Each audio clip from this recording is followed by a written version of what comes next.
So good morning all. It's wonderful to have you all here today. My name is Sonia Hurt and I have the honor of serving as the Dean of the College of Environment and Design. Behind this student success stands a dedicated faculty who are sitting on the second row here, and a very dedicated staff that has helped the students at every step of their journey. We have opened doors to emerging fields, including the minors and certificates I mentioned, and has challenged the students to think big, question assumptions that seem obvious but actually are not, and embrace interdisciplinary collaboration. The faculty commitment to this high quality of education ensures that the students are ready for the challenges that lie ahead. And just from my personal contacts with students, I've had many the highlight of the dean's life when a student comes to the office and without an appointment and says, I just want to tell you the kind of job I got. And there are many of those stories. And I'm sure that many of the students who are here currently already have their jobs lined up. And we really do prepare them for the real world, as well as we prepare them to think critically, think philosophically, think in a way that is interdisciplinary. Among all the positive vibes that this year has brought, something happened that, to my knowledge, has not happened in the history of the CED. And I want to take a moment to acknowledge this. I've been here for nearly a decade, so again, it's not happened in my time, and from what I know, it's never happened before. We lost a faculty member at the height of his career, at the age of 55. We had meetings with him on Friday, and then we never saw him again. This is Dr. Steven Ramos, one of our most distinguished faculty members, full professor who was part of the Faculty of Urban Planning and Design, currently led by Rosanna Rivero. And we miss him every day. So this has been a hardship on us all, and I would like to invite you, even though you may have never met him, to us and the students who knew him, he was also a friend. So I want to invite you to take a moment of silence in his memory.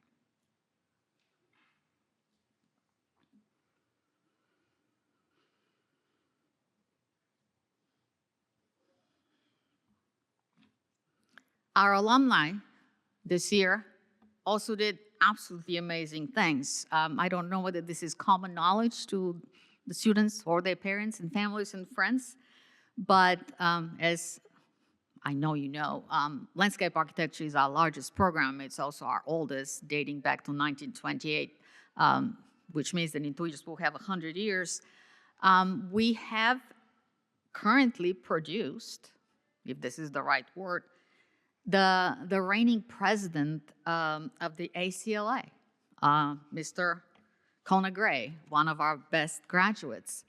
We've had a relatively small school, keeping in mind the scale of the university. This year we had 4 of our alums get the prestigious Bulldog 100 recognition from the University of Georgia. I know that most people don't know what it is if you're outside from the university. So what a Bulldog 100 means that these are people, our alums, who are owners of some of the fastest growing businesses in Georgia. So people are giving this recognition if they've grown in their revenue over last year. That actually is at a very high rate. And in light of the fact that we constitute a small percentage of the student body, it's really remarkable that 4 of them actually received this recognition. And I have absolutely no doubt that many of the students who are today sitting here will receive similar honors. And again, every time you do it, we are with you there. Even if you don't think of us at the moment, we are proud of you. And you have helped us, faculty and staff, grow probably as much, if not more, as we have helped you as students grow and develop. None of this would be possible by the amazing generosity of our alumni, friends, and donors. Only this last year, we raised $2 million, which is double the amount that we were asked by the university to do. And every year, maybe that's not something that most people know, but every year we actually fund nearly $400,000 in graduate assistantships. Because as we know, to get a graduate education, you don't get the same breaks you do as for undergraduates. So we actually are enabling some of the best students in the country and the world to join us because we have the opportunity given to us by our friends and donors to fund their education. Otherwise, we would not have the success stories. So I have the incredible honor now to introduce you to one of those extremely generous and successful alums that is sitting at the moment, soon to be standing next to me. And this is Miss Holly Widman, with whom I had the privilege to go to the horse races. And that's how I always remember it. Holly's an astonishing professional. She has all parts of the CED. She's an army of one. She has her interests and the accomplishments that she has secured in her career actually carry all our programs together. Urban planning and design, landscape architecture, historic preservation, affordable housing, environmental ethics. She does exemplify truly the power of design, planning, and preservation to shape better communities, which is our motto. She brings with her professional expertise over 30 years and also a deep understanding of the journey that our students are going through. She graduated from our BOA program in 1978. And after that, she went to Duke University, where she received her MBA. She is the founder and president of AU Associates, a developer of affordable and mixed-use housing in Kentucky. That's why I went to the races.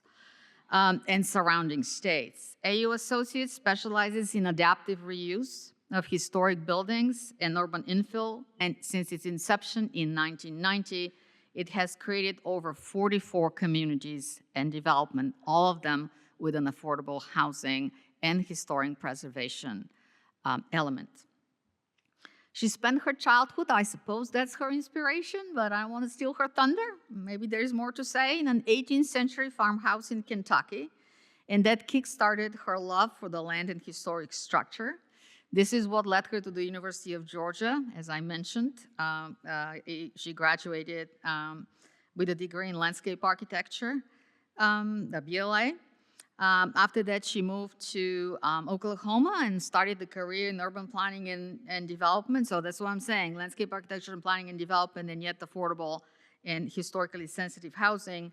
After that, she brought all these strands of her interests and passions together to become one of the most influential and impactful developers in the state of Kentucky. So you are for a special treat, and I would hope that all the students who are sitting with us here today, that you see yourself like the next Holly one day, because there is no higher standard. Thank you.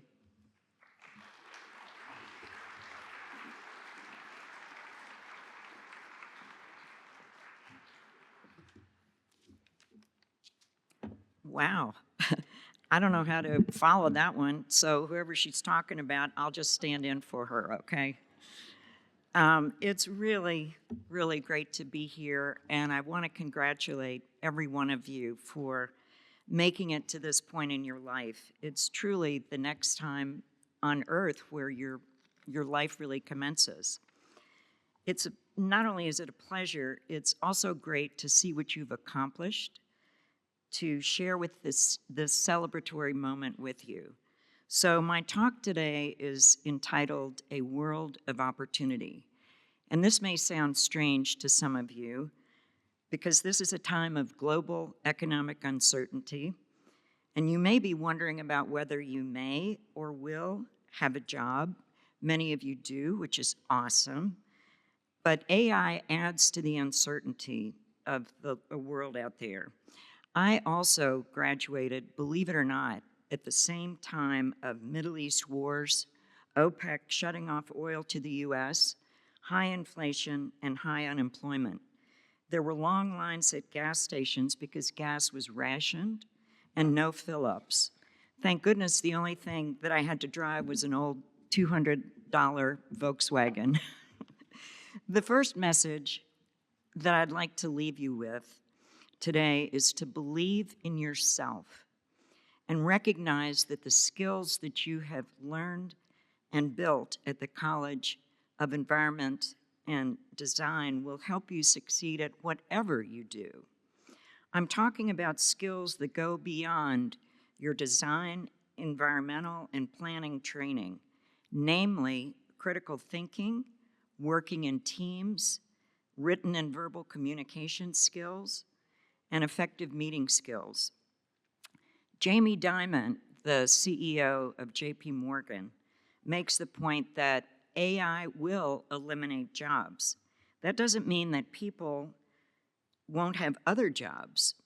Jamie said, my advice to people would be critical thinking, learn EQ, in other words, emotional quotient, also known as emotional intelligence, and learn how to be good in a meeting, how to communicate, and how to write, and you'll always have plenty of jobs.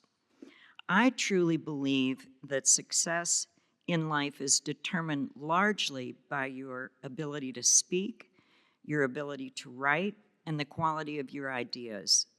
Your ability to think creatively is critical to your success. The great news is that you all have already been trained and have implemented critical thinking due to your choice of fields. The design charrettes in which you've participated have taught you how to think critically. The teams you've worked on together have taught you the benefits of collaboration, that the whole is greater than the sum of the parts, that others may have ideas that you can learn from, and that together you can produce a better result. You've also recognized that others may have talents that you don't, and you have talents that they don't. This is how the world works, and if you recognize that, you'll go far. The second message that I'd like to share with you today is be adventurous, be open to the world, and pursue your dreams. Be comfortable with ambiguity. And you don't need, at this point, even though you may feel that you do, a specific roadmap for your life ahead as you leave this institution. In fact, it can limit you from being what you might become. Here's a perfect example.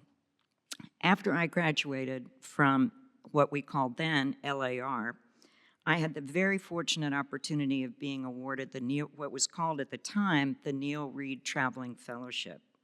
I spent my time in Great Britain studying gardens, in England and Ireland, and urban planning in Scotland. I was literally living on tuppence, and I had a bicycle that I put on a train in the mail car, and I'd hop off at wherever the closest town was to my next destination garden. I relied on my wits, and I hoped for the best. At one point, cycling down a narrow country road in the pouring rain, a tiny car pulled up alongside. A lovely woman asked me if I needed a place to stay and a hot bowl of porridge. I could think of nothing better. I immediately accepted, and she explained that her son was on a cycling adventure in Australia, and she was hoping that someone would extend to her son the same caring graciousness that she was extending to me. How lucky was I? Be open to opportunities that you don't expect. In any case, when I got back to the United States, I had high ambitions to work in either New York or Washington. I called our friend, former professor and dean Jack Crowley, and asked him to introduce me to his friend, a person named Chris Davenport, who at the time was the head of the Bureau of Outdoor Recreation, which then later morphed into the National Park Service. I figured that number one, that would get me to DC, and number two, allow me to exercise the product of some hard learning that we all have done here. Instead, Jack said to me, "Holly, why don't you come out to Tulsa?" I said, "Tulsa? I don't even know where Tulsa is." And he said, "I'll tell you what, I'll send you a ticket and you can check it out. We need a planner." He was the director of planning for the city of Tulsa at the time. I thought to myself, well, this isn't New York or DC, but what the heck? I'll give it a shot. I flew out and checked it out. At the time, oil was $70 a barrel. Holy mackerel, that was in 1979. The streets were paved with gold. I figured, well, I'll stay a year and see what I think. I ended up being there for 4 years, during which time I also worked for Urban Design Group, an architecture firm that specialized in large mixed-use urban projects. I loved it all, but working for a developer was eye-opening. They kept us up all night, working on redesigning everything due to budgetary constraints. I started thinking, maybe I could become a developer. I could practice what I love doing, urban design, combined with architecture, and be the one to turn what I was doing into a built reality and reap the financial rewards and personal satisfaction of doing so. If I was going to do this, I realized that I needed to learn the business side of being a developer. And that confirmed that I had to get an MBA. This confirmed my perspective that you need to be open to opportunities that you didn't plan upon. The third message, and perhaps one of my favorites that I've really lived by, is no is just the beginning of the conversation. This is perhaps one of the most important points as you start your career. You'll likely hear it a lot. When I decided that I needed an MBA to have the financial capability to become a developer, I knew I had to go to business school. Not knowing any better, I called up Harvard and Yale, and this was around Memorial Day, because I heard they had a business school. And I told them I'd like to go there and get an MBA. And they curtly told me that admissions closed back in February, and perhaps I could try again next year. In fact, I think I may have heard them laughing in the background. Well, that didn't suit. So the next day, randomly, an issue of Architectural Digest appeared upon my desk at work. And on its cover was a photo of Edward Larrabee Barnes' Fuqua School of Business at Duke. I thought to myself, I've heard of Duke. Maybe that's where I'll go. I booked a flight to Durham, and luckily for me, the dean was the only one there. As I mentioned, it was Memorial Day weekend. After I first toured around the building and decided I really liked it, I decided that's where I wanted to go. I went to the dean's office and informed him as such. He said, "Tell me about your accounting experience." And I said, "Well, that won't take any time because I don't have any." And he asked if I'd ever even taken accounting. I said, "No, but I did have highway engineering and surveying and landscape architecture." He kind of shook his head. And he patiently explained to me that all of the other students attending had achieved undergraduate degrees in business, and then I would essentially be trying to fly a plane while I was building it. In other words, he figured that there was no way I could succeed. I told him I would be taking out student loans to pay for my education, and I was not there to party. Besides, I'd already gotten a PhD in that department at the Kappa House here at Georgia. But that would be working, and I said I'd be really working hard to learn what they had to teach.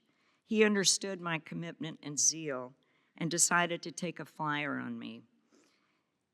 He said, "Because you won't accept no."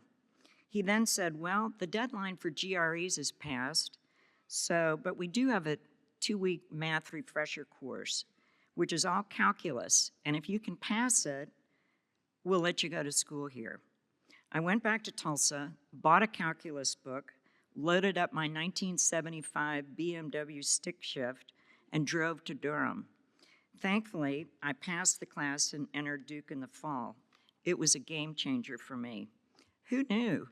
I had no idea at the time that I decided I would go to Duke, mainly because of what I'd seen on the cover of an Architectural Digest magazine. Fortuitously, it also turned out that the University of North Carolina Business School had a specialized program in real estate finance that complemented what I would learn at Duke during their MBA program. What a way to start following a dream. When I entered the business world, I needed to meet with bankers and syndicators to make a project happen. I was often told no by bankers. At the time, female developers were as unlikely as Sanford Stadium being half full on game day. I didn't have a playbook, a security net, or a chorus of people saying, sure, this will be easy. What I did have was the ability to hear no over and over and over again. And so will you when you start your career. Your job, as was mine, was to provide all the compelling reasons to say yes to me. That meant understanding what the banker needed to feel comfortable about lending me money that I needed to have. I asked what they needed to make them feel comfortable, and they would tell me. In the majority of instances, I really couldn't provide what they asked, but I figured out other ways to provide them, quote, comfort, whether it was a letter of credit, drawing down a second mortgage on our house, or whatever. But once I passed the initial threshold, the next hurdle was far easier. No rarely means never. Most of the time it means not yet, not from me, or not this way. Figure out the solution to get to yes. The fourth message I'd like to share with you is that sometimes what looks like a failure is actually a huge opportunity. The day before my 29th birthday, I was working at a law firm in Boston, Massachusetts.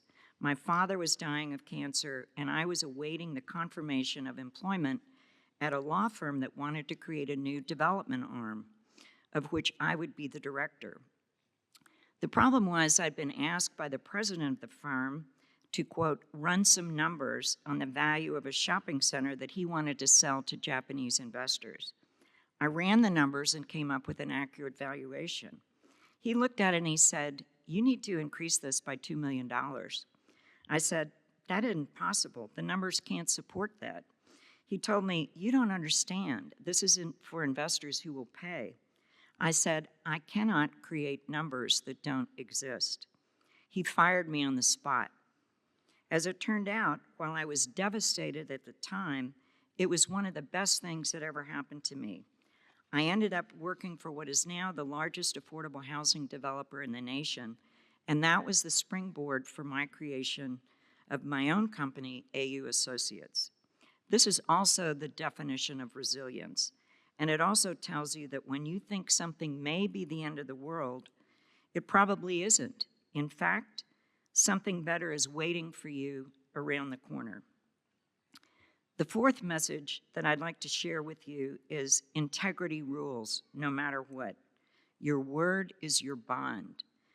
And if others know that you'll always tell the truth no matter what, you're golden. There is never room for compromise, for shading the truth, or for anything less than 100% honesty.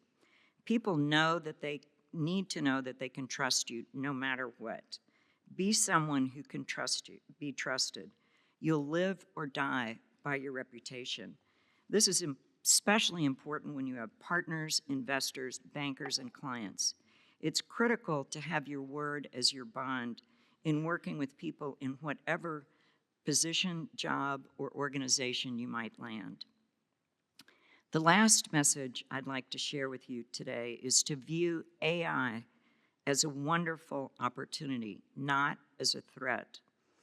I have recently found a new friend and partner in Anthropic's Claude. Anthropic's vision for Claude is to be genuinely helpful to the people that it works with or on behalf of, as well as to society, while avoiding actions that are safe, unethical, or unsafe, unethical, or deceptive. Anthropic says we want Claude to have good values and be a good AI assistant in the same way that a person can have good personal values while also being good at their job. Perhaps the simplest summary is that they want Claude to be exceptionally helpful while being honest, thoughtful, and caring about the world. The best way to work with Claude is to use the skills that I mentioned earlier that Jamie Dimon recommended to safeguard your future: critical thinking, EQ, learn how to be good in a meeting, how to communicate, and how to write. Specificity and clarity in your communication turn into prompts, if you will, and that helps Claude help you, just as it would as interactions with another person. Claude also responds well to simple social graces. Keep in mind that he's been programmed in part by a philosopher. Claude's constitution is to be exceptionally helpful while being honest, thoughtful, and caring about the world. The point is that people need to have the same social skills to work effectively with Claude. If not, Claude will likely react negatively, just as people would. Therefore, again, critical thinking, writing, communication, and meeting skills are necessary for good prompts and interaction ongoing. I'll give an example of how I've used Claude for some tricky real estate negotiations. Unlike the way that I've used ChatGPT, I began my conversation with, "Hello, Claude. My name is Holly. I'd like your assistance on solving a real estate issue." I then provided an initial summary of the real estate issue. Claude responded by framing the overall project, some options for proceeding, and asked for some additional information that would have been helpful to him in taking our conversation to the next level. After giving Claude the requested information, he responded with exactly the guidance I needed. I thanked him, and he said, "Great meeting, Holly. Let me know if there's anything else you need." I then informed Claude that I needed to go to a meeting, but I'd like to continue once I got back, and asked how to print out and save the conversation so I could pick up where we left off. Claude responded that he'd save the conversation, summarize it so that we could pick up right where we left off in our next meeting. Anthropic's advice is to treat Claude as a new hire and that he would respond in kind. I'm looking forward to our next meeting. Can you imagine what it would be like if we all adopted moral and behavioral guidelines and skills in which we created each other with such civility and helpfulness? My parting words are that we all have the ability to do so. It really is a world of opportunity. I'd like to thank Sonia Hurt, your dean, Jack Crowley, a former dean, the University of Georgia, and also Dean Nichols for putting up with me while I was here, and all of you for allowing me the privilege of sharing some of my thoughts. I wish you all the best. Go Dogs! So beautiful. I'm gonna go to Jik now. Okay. And we have a gift for you. And now you see what I meant when I said that there is no higher standard. All right, so this is gonna be far in the future, but I'm gonna hold you to it somehow, one day.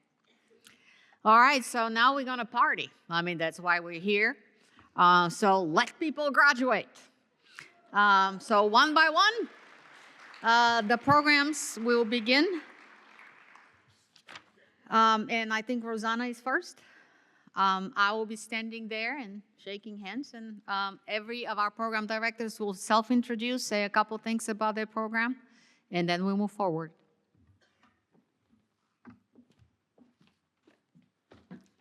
Good morning.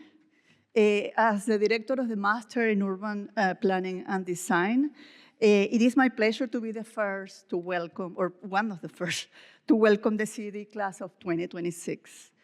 As Sonia said, it has been, in certain ways, a very difficult year because we lost one of our accomplished and beloved faculty members, Professor Steven Ramos.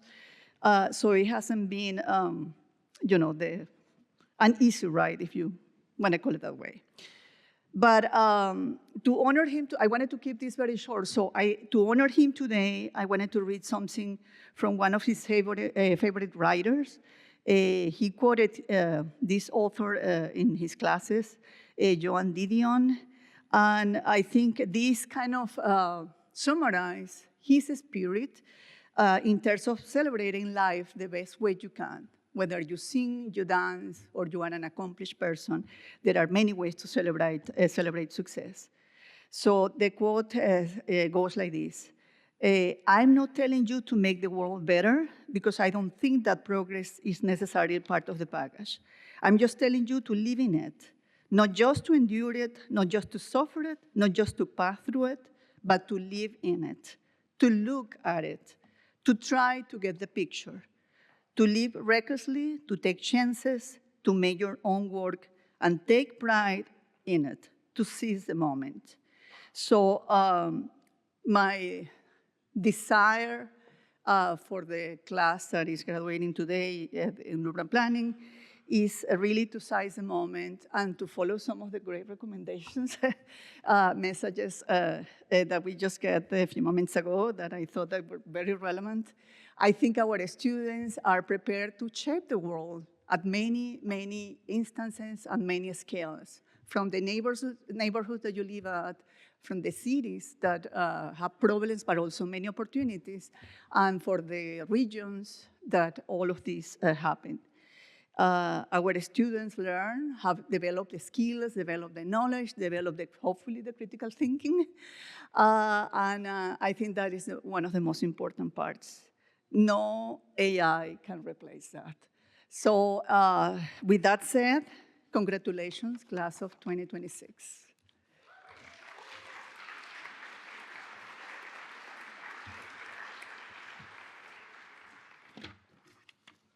No, we need to have some cards. Okay, well, I'm going in the order that I think I have here. So Jennifer, okay. Jennifer Ampoma. Congratulations, Jennifer. Nishma Dulao.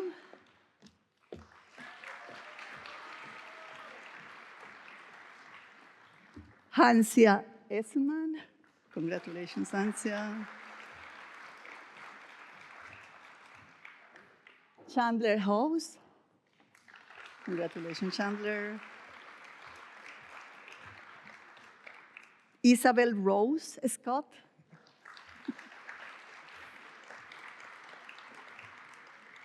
Mune Joanna Waliuba.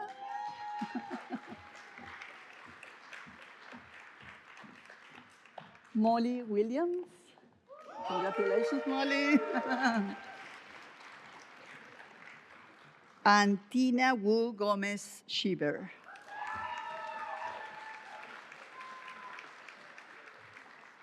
Congratulations, and I think the next person is Scott, no?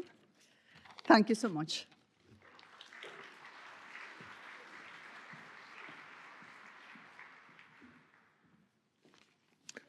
Thank you, Dr. Rivero. It's my pleasure to share this stage with my colleagues here, and also with Holly, who I've gotten to know a little bit over the past year and a half. She came to visit my preservation planning class a year and a half ago, and just gave a tremendous speech and talk to the students. It's also my sadness to look out and not see my friend Stephen on the second row here. And yet the Master of Historic Preservation program continues to build on its rich heritage. In 2025-26, We're proud to report that we graduated, at least by my count, the 400th student in our program's history. 400 since the MHP degree started to be awarded in 1985. We also added this year an undergraduate certificate in cultural landscape conservation to our offerings. And we extended our partnerships with the Martin Luther King National Historic Park and with Fort Benning of the Department of Defense. I'm especially pleased to report that through the work of Professor Carrie Getchis, we also launched a partnership with the Richard Hampton Jenrette Foundation, whose mission is to advance education, innovation, and stewardship in the fields of historic preservation, decorative arts, and historic landscapes. This year, we graduated 15 remarkable students with thesis topics ranging from studies of Frank Lloyd Wright's kitchens to adaptive reuse of Olympic villages, also adaptive reuse of the firehouses of Athens-Clarke County, as well as tire warehouses in downtown Athens. Our students studied things like heritage tourism, both on the Appalachian Trail and on the coasts of West Africa. And I'm very pleased to announce the graduates by name. Augustin Amam.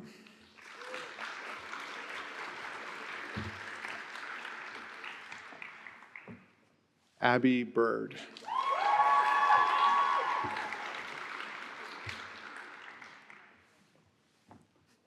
Savannah Davis.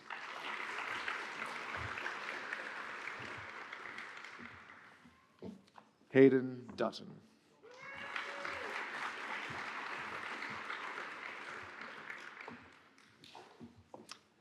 Crow Osborne.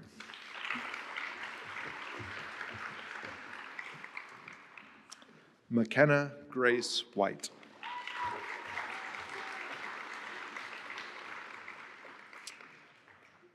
Also not present are students Elijah Bell, Lexi Robinson, Cami Russell, Olivia Roger, Nicholas Dietz, Nadia Naji, William Godot, and Katie Minnow. These are all students who graduated either last fall or in the summertime.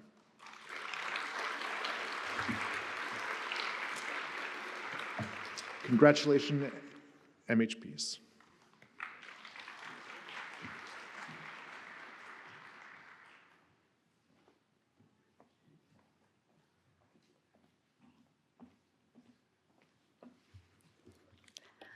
All right, good afternoon.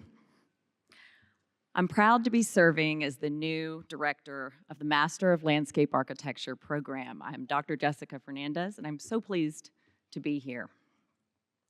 In this first year, I've been reminded again and again why I love this program. Our graduate students bring strong ideas, ambition, and care to their work. They ask thoughtful questions, take on complex challenges, and represent the program exceptionally well. This year, our students have been active at the National ASLA Conference, presented research at CELA, and completed ambitious projects and theses that reflect the strength and range of the MLA program. To our graduates who are back here, I hope you leave here with the confidence to take on work that matters, to shape places with intelligence and care, and to help lead the future of landscape architecture. I'm so proud of you.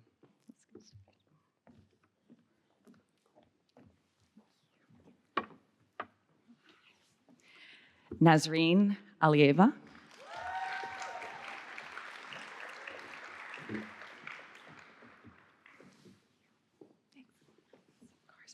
Lauren Anderson.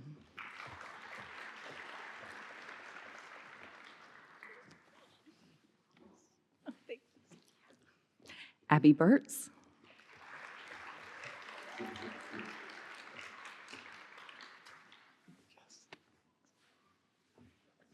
Noah Cleveland.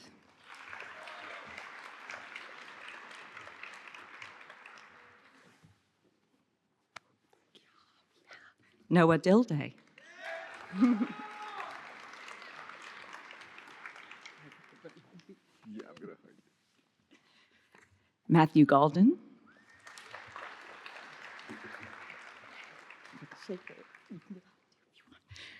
Boyu Hyong.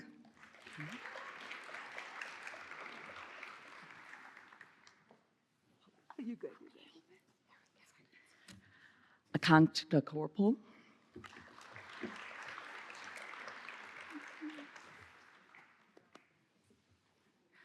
Holden McCullough.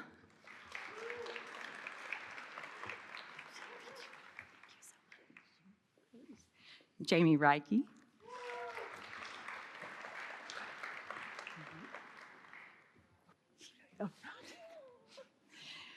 India Saxena.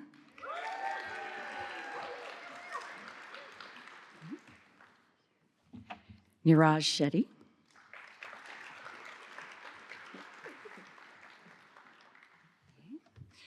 You, Joe.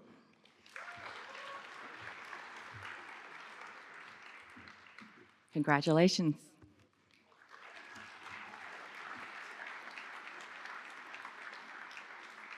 Now for Donnie Longnecker with our Bachelor of Landscape Architecture program.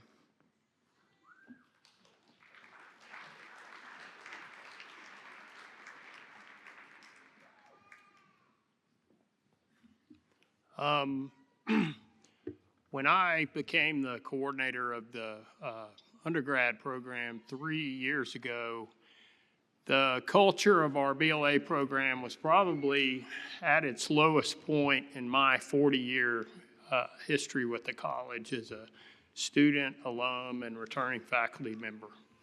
One of the first things that I determined that we needed to do was to work on changing the culture of our program. And the only way that we were going to be able to do that was to get the students involved. We created a student ambassador program, which helps to recruit students from outside and inside the university. And the guys that I'm going to introduce are probably responsible for about 30 to 40% of our undergraduate enrollment increase. They are my closers. They help convince people that they need to, pursue a career in landscape architecture. Our student ASLA chapter is also very involved in the culture of the program. They have worked with our Career Center and our ambassadors to create opportunities for our students to be involved with over 80 different companies throughout the course of the academic year. And this, no doubt, leads to our fantastic graduation rate, and it also leads to our alumni becoming incredibly involved in our program, which, has multiple benefits for these graduates. This group that I'm going to announce has taken the culture, they have embraced it, and they have truly taken it to the next level. So we owe them all a debt of gratitude. And with that being said, I'm proud to introduce my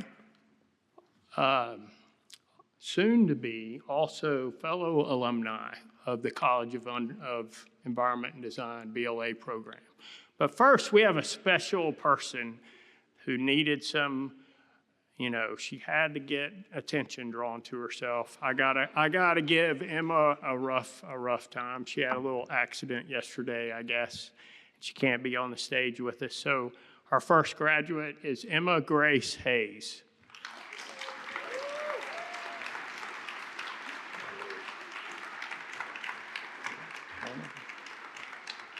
Let them get back.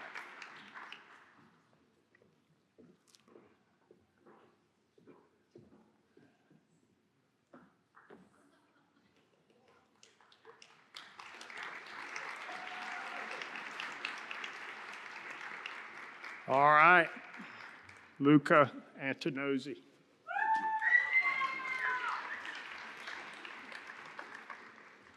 Tristan Avera.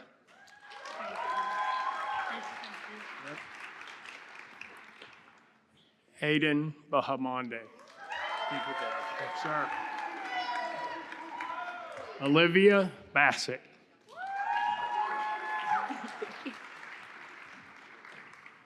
Daniel Bonner. Yes, sir. Maya Bray.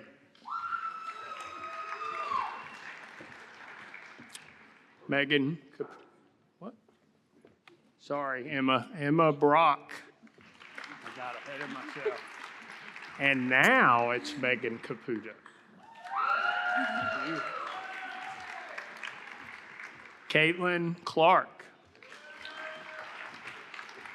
Carolyn Coleman. Maddie Kahn. Faye Decker. Alexis Aichi. Did I get it right? No. I butcher everybody's name, I'm sorry. Grace Farrar.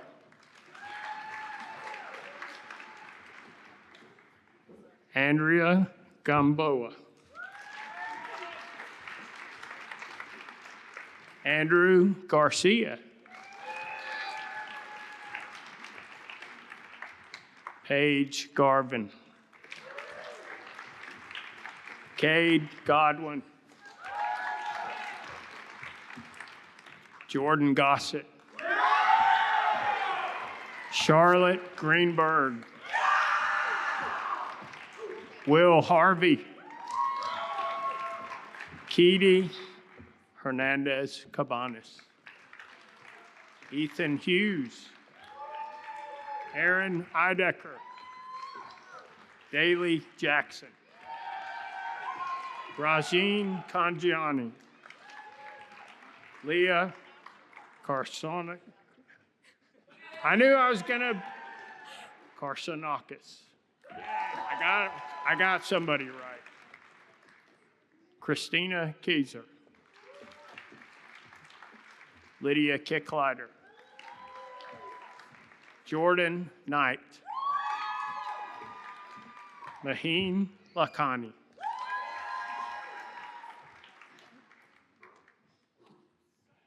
Evangelina Legaspi. Julius Levine. Jackson McBriar. Right. Teresa Emily Ophelia Reyes McHugh. Hello, stranger. Molly McClendon. Braden Meese. Delaney Mertz. Emma Musean. Michael Nitzawicki Castile. Ansh Patel. Andres Pena. Anne-Marie Powell. Maria Rodriguez. Julia Rothermel. Caroline Sanders. Alex Scott. Liam Silk. Jessica Spires. Haley Tangum. Hannah Tedesco. Julian Ward. And last but not least, Haley Zobrist.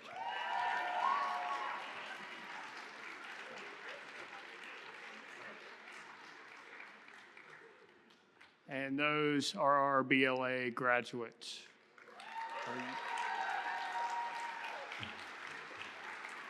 And I think now we're going to have some closing remarks from our Associate Dean of Research and Faculty Affairs. Is that right? Absolutely, but I just wanted you all to know that I did not cry. Now, Brad may cry, I don't know that. I am a crier, watch out. What a pleasure to be with you here today. I think I'm the last person standing between you and maybe the even more fun parts of your day, so I'll keep it brief. Graduates, as you step into the next chapter, whether you're starting your career right away, you're going to pursue further study, or you're setting off in some new direction that you didn't plan on, carry forward with you a spirit of innovation and civic commitment. And as you grow, remember to lift up those who are going to follow after you. Mentor a fellow bulldog, maybe the way you've been mentored. Volunteer your expertise in your local community. And share your story with others. And together we'll continue to shape a better world. So let me add to the others. Congratulations, class of 2026.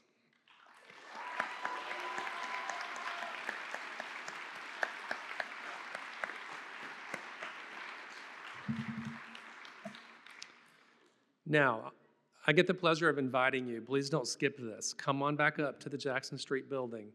And there's some cookies and drinks and student work all over the building.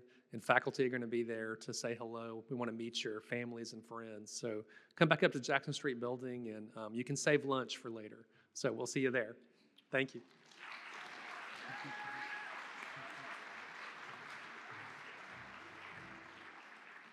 Well, thank you all, and on to new adventures. So the faculty will exit from here, and then the students' families and friends. Thank you.